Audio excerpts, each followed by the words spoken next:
행복한 안식일입니다. 무더운 날씨 어떻게 지내셨습니까? 오늘 또 동산 식물원에 또 제초 작업을 하러 가신 우리 세 분, 오늘 더운 날씨에 정말 고생 많으셨습니다. 이게 뜨거운 날씨에 밖에서 일한다는 것이 참 쉽지 않은 일인데 정말 땀도 많이 흘리셨을 것이고 아마 육체적으로 굉장히 피곤한 상태이실 것 같습니다. 하나님께서 지친 육신과 마음에 함께 하셔서 그 지친 몸과 마음이 회복되는 귀한 안식일이 되었으면 좋겠습니다. 여러분, 계절하면 어떤 계절이 가장 먼저 떠오르십니까? 봄. 봄.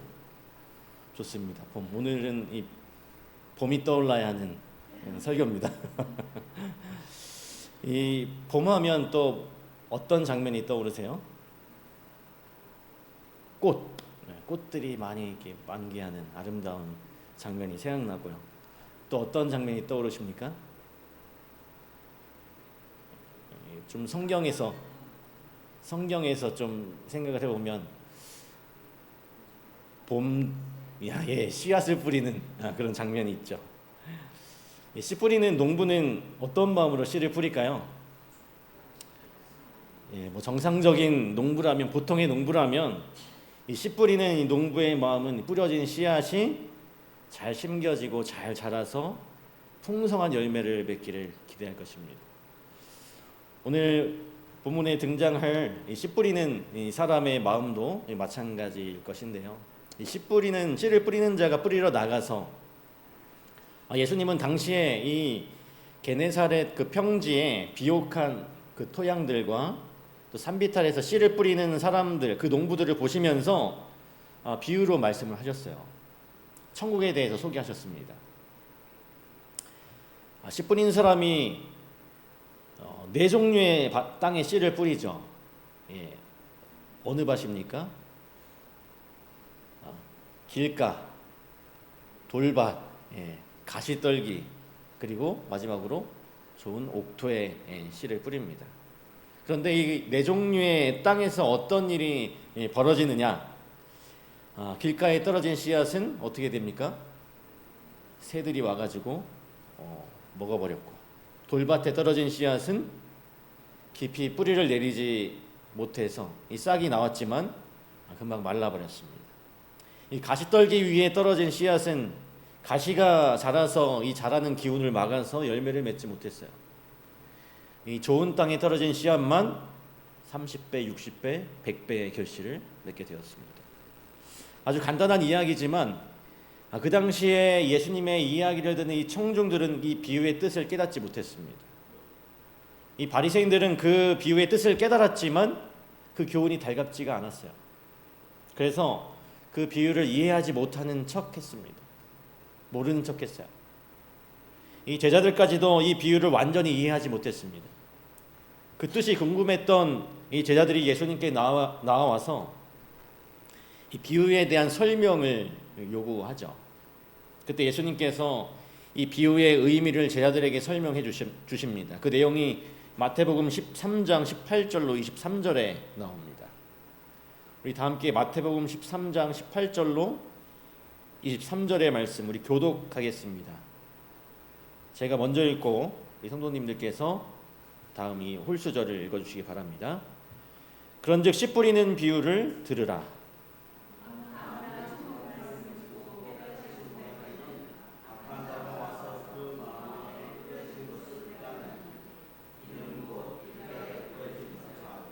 돌밭에 뿌려졌다는 것은 말씀을 듣고 즉시 기쁨으로 받되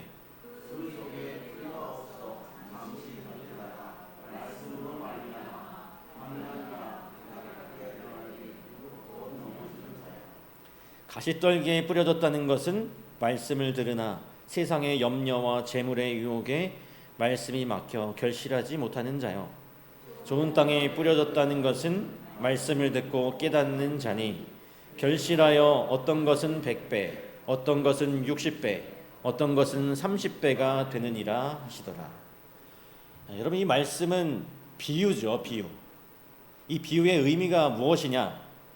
여기 좋은 씨를 뿌리는 자는 인자형, 씨를 뿌리는 사람, 농부는 바로 누구십니까? 예수 그리스도를 의미하죠. 그럼 씨 뿌리는 사람이 뿌리는 씨는 무엇이냐면 바로 하나님의 말씀입니다. 생명의 말씀. 하나님의 말씀이 곧 생명이죠.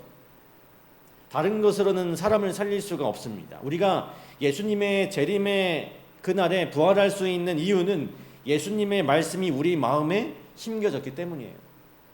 그 씨앗이 마음밭에 심겨져야 생명이 생기고 열매를 거둔다는 것을 의미하는 것입니다.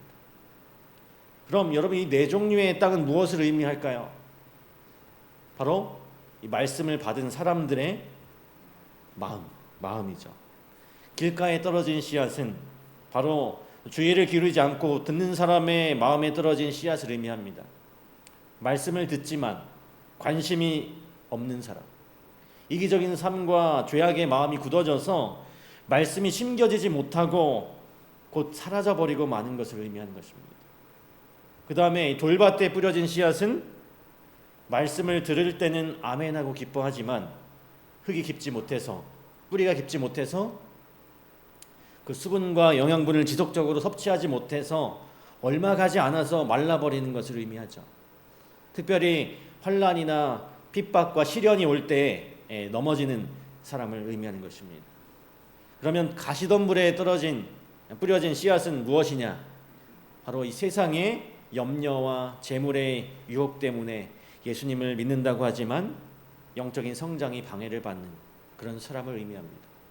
그래서 오랜 시간 동안 신앙생활을 했음에도 불구하고 영적으로 성장하지 못하고 여전히 근심과 육신 가운데 사는 사람을 의미하죠.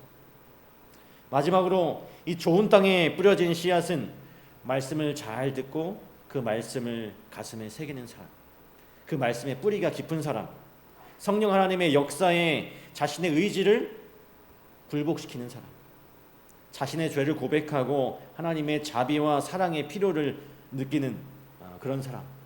그래서 마침내 하나님과 이 성도와 이웃을 섬김으로 그 삶에서 정말로 풍성한 열매를 맺는 사람을 의미하는 것입니다. 여러분, 이 씨 뿌리는 비유가 1차적으로 강조하는 것은 분명히 이 땅의 중요성이에요. 땅. 씨가 뿌려진 땅의 상태가 어떠하느냐에 따라서 그 결과가 완전히 달라진다는 것을 강조하고 있습니다. 이 뿌려진 씨앗이 마음의 상태가 어떠냐에 따라서 결과가 달라지고, 뿌려진 씨앗이 마음이 어떻게 남겨지느냐에 따라서 우리의 인생이 달라지는 것을 강조하고 있습니다.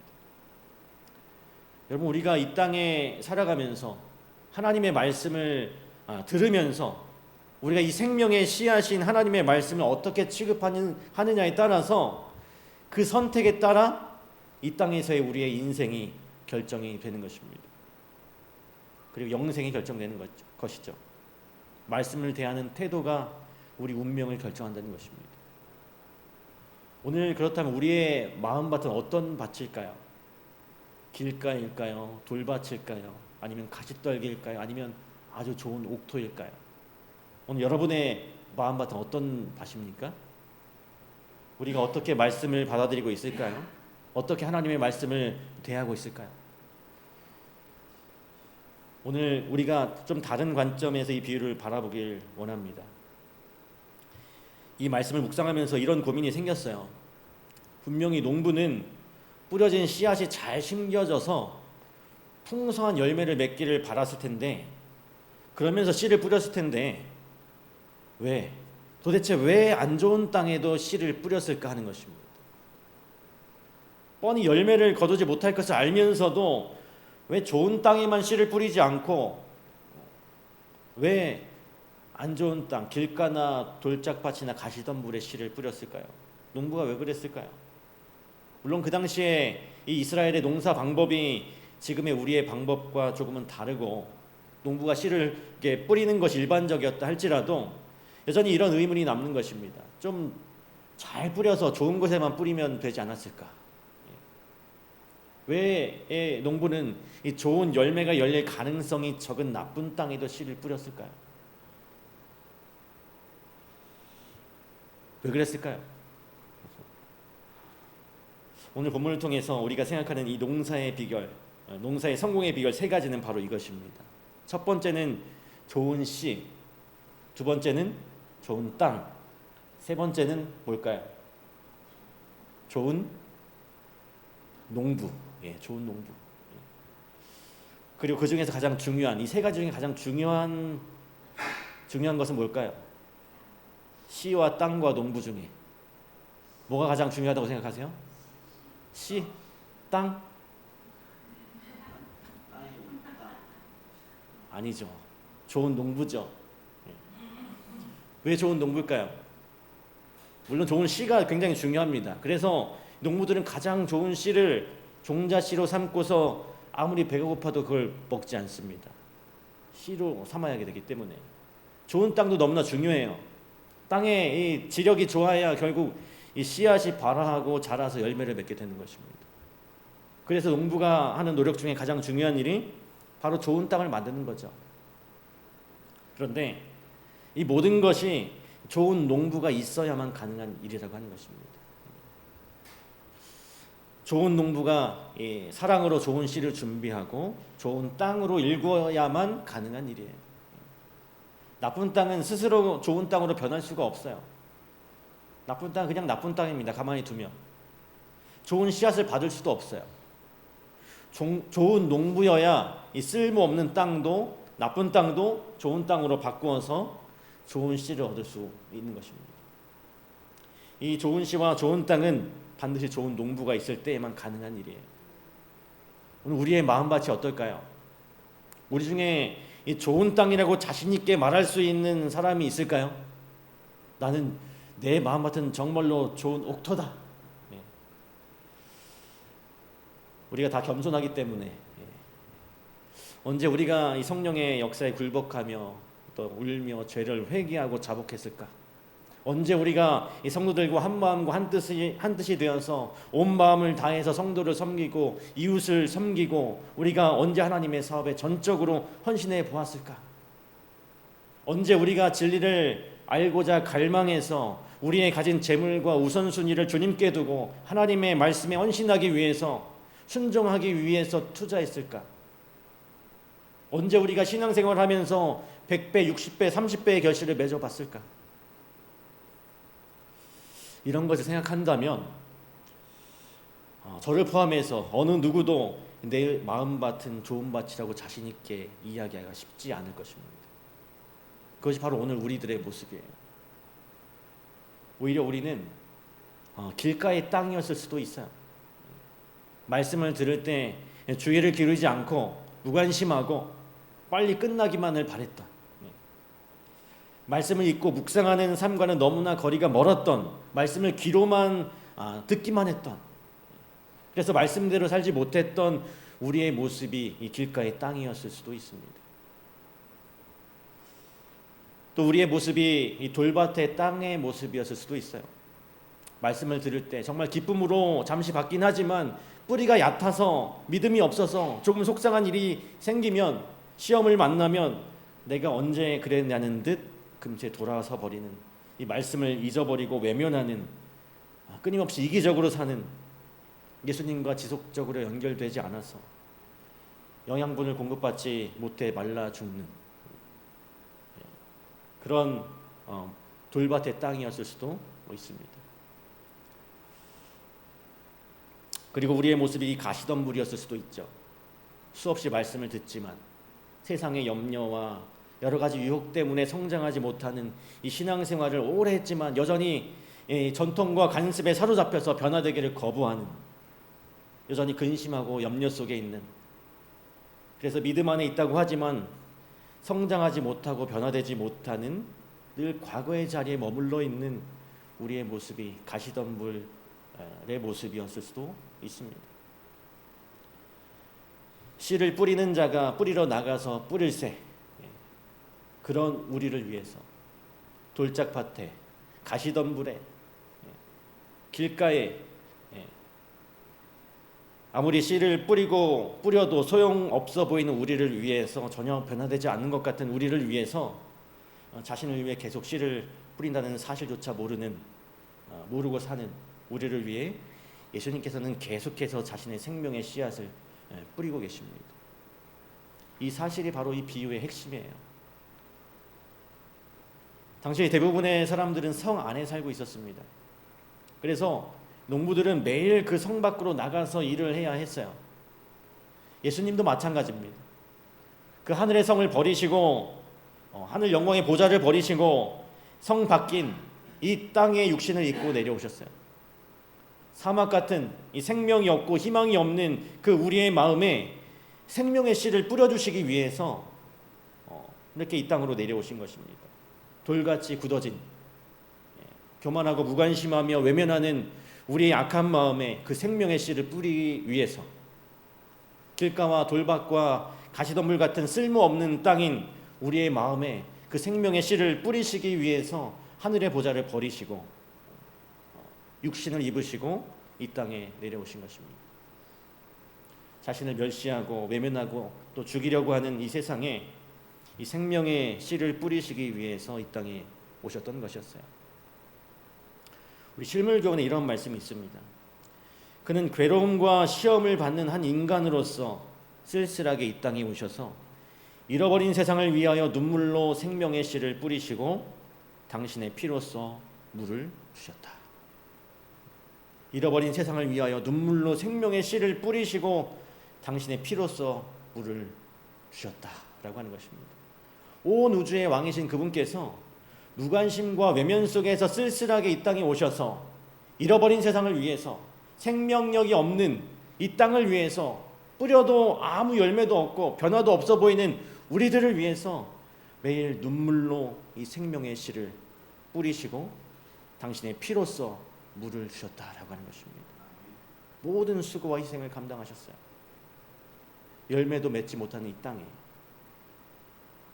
뭐하러 그곳에 씨를 뿌리냐는 비난을 들어가면서 그렇게 가르치고 데리고 다녀봐야 결국 다 도망가는데 뭐하러 그 사람들을 위해 희생을 하느냐는 그 사단의 비아냥을 들어가시면서 너의 사업은 다 실패했다. 십자가에서 그만 내려오라는 그 사단의 비난을 들어가시면서 그 생명의 씨앗을 뿌리셨던 것입니다.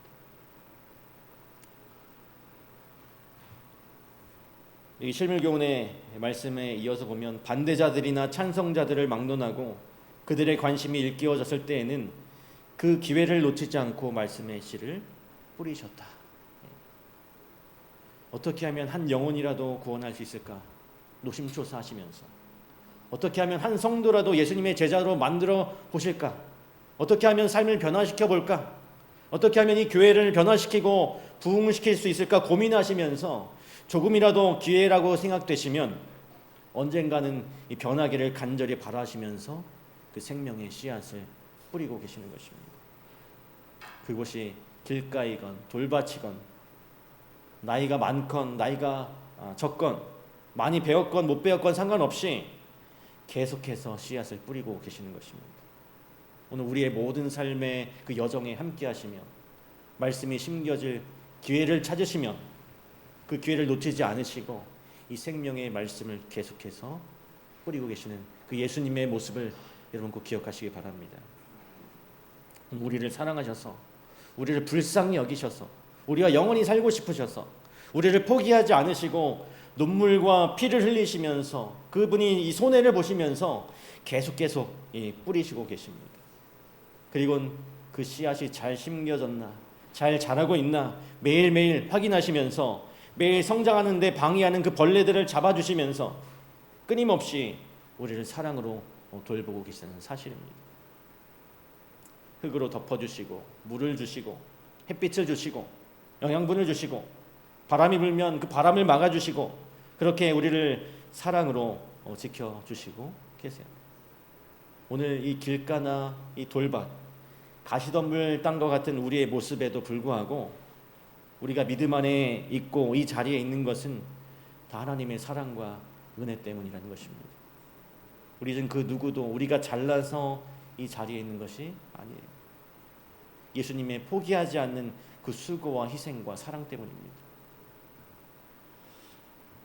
이 어머니의 이 자식에 대한 포기하지 않는 그 사랑처럼 모든 방법을 다 찾고 목숨까지도 아끼지 않았던 것처럼 예수님께서 우리를 그렇게 사랑하세요.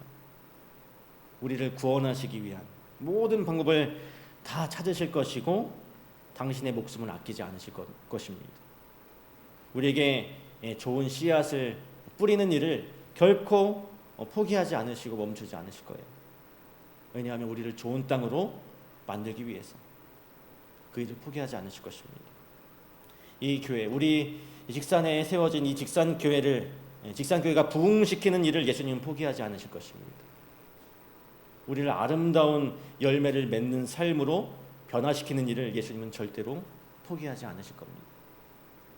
오늘 우리의 가능성이 아무리 봐도 가능성이 없어 보여도 모순된 땅처럼 보여도 예수님은 절대로 포기하지 않으십니다. 가끔 변화되지 않는 우리들의 그 모습을 볼 때 신앙생활 자체도 재미도 없고 흥미도 없고 지겹게 느껴질 때 그냥 다 포기하고 싶어질 때도 있습니다. 우리가 이 신앙생활 하다 보면 이 신앙생활에 염증을 느낄 때가 있어요. 말씀을 들어봐야 소용도 없고 늘 예수님을 배반하고 외면하는 변하지 않는 자신의 모습을 너무 한심하게 생각하고 너무 죄송해서 포기하고 싶어질 때도 있습니다. 여러분 이 성경에 우리가 잘 아는 베드로도 그랬어요. 그러나 그때에도 예수님은 베드로를 포기하지 않으셨습니다. 베드로를 찾아가셨고 그를 첫사랑의 장소인 갈릴리로 부르셨고 그를 거기에서 만나주셨습니다. 그를 용서해 주셨고 그에게 새로운 사명을 주셨어요. 그래서 결국 이 베드로는 예수님의 그 사랑 때문에 끊임없이 이 생명의 씨를 뿌리는 그 예수님의 희생과 헌신 때문에 그의 마음밭이 처음에 길가에서 돌밭에서 가시덤불에서 결국 좋은 땅으로 변하고 말았어요. 그 예수님의 그 사랑 때문에, 포기하지 않는 사랑 때문에 결국 베드로는 변하고 말았습니다. 태도에 관하여라고 하는 에세이가 있는데요. 그 책에 이런 글이 있습니다. 영감이 떠오르든 말든, 이런 질문으로 시작하는데 아니 어떻게 하면 소설가가 될 수 있습니까? 라고 하는 질문으로 시작합니다. 그 질문에 대한 대답으로 이런 글이 기록되어 있어요. 비가 오나 날이 맑으나 숙취에 시달리든 팔이 부러졌든 그 사람들은 그저 매일 아침 8시에 자기들의 작은 책상에 앉아 할당량을 채우죠. 머리가 얼마나 텅 비었건 재치가 얼마나 달리건 그대에게 영감 따윈 허튼 소리. 그러면서 레이먼드 챈들러의 그 이야기를 좀 인용합니다. 나는 어떻게 글을 쓰게 되었나를 그는 그 책에서 인용했어요. 영감이 떠오르든 말든 일단 정해진 시간에 책상에 앉는 사람만이 글을 쓸 수 있는 것이다. 하나님께서 우리를 포기하지 않으신 것처럼 우리도 스스로를 포기하지 말아야 합니다. 기분이 내 기분이 좀 내키지 않아도 은혜가 없는 것처럼 느껴질 때에도 말씀을 들어도 잘 알지 못해도 때로 깨닫지 못해도 때로 교회에서 하는 일이 마음에 들지 않아도 정말 변화가 없는 것처럼 보여도 때로 도저히 이해할 수도 없어도 영감이 떠오르든 말든 일단 정해진 시간에 하나님의 말씀을 붙들고 예배에 참석하고 맡겨진 직분과 직책에 충성하면서 하나님께 우리의 시간을 내어드려야 하는 것입니다. 은혜 받을 기회를 찾고 변화될 기회를 찾고 우리의 시간과 마음을 하나님께 내어드려야 하는 것이죠. 바로 예배의 자리로, 봉사의 자리로, 헌신의 자리로, 순종의 자리로, 우리의 훈련의 자리로 우리는 나아가야 하는 것입니다. 겸손히 우리의 마음을 열고 주님 앞에 나아가야 하는 것이죠. 예수님께서 우리의 마음밭에 계속해서 씨를 뿌리시면서 우리를 좋은 땅으로 만들어 주시도록 오늘 우리들의 마음을 다 내어드려야 하는 것입니다. 그래서 하나님께서 우리의 마음밭에 주인이 되어 주셔야 하는 거죠. 또 그렇게 될 때에 하나님께서 우리 마음밭의 주인이 될 때 돌밭 같은 우리의 마음이 좋은 땅으로 변하게 되는 것입니다. 하나님께서는 결코 우리를 포기하지 않으십니다. 하나님의 수고와 희생과 헌신으로 마침내 우리 모두를 저 하늘로 데려가실 것입니다. 오늘 하나님께서 우리를 포기하지 않으시듯이 우리도 절대로 하나님을 포기하지 않게 되기를 간절히 바랍니다. 그리고 변화되고 성장하기를 여러분 포기하지 마십시오. 그래서 결국 이 좋은 땅이 되어서 풍성한 열매를 맺게 되기를 간절히 바랍니다. 여기 모인 우리 모두가 함께 우리 모두가 다 우리들의 이웃의 손을 잡고 우리들의 형제 자매의 손을 잡고 꼭 하늘까지 함께 가기를 간절히 바라면서 오늘 말씀을 마치도록 하겠습니다. 마치는 찬미 263장 찬양하겠습니다.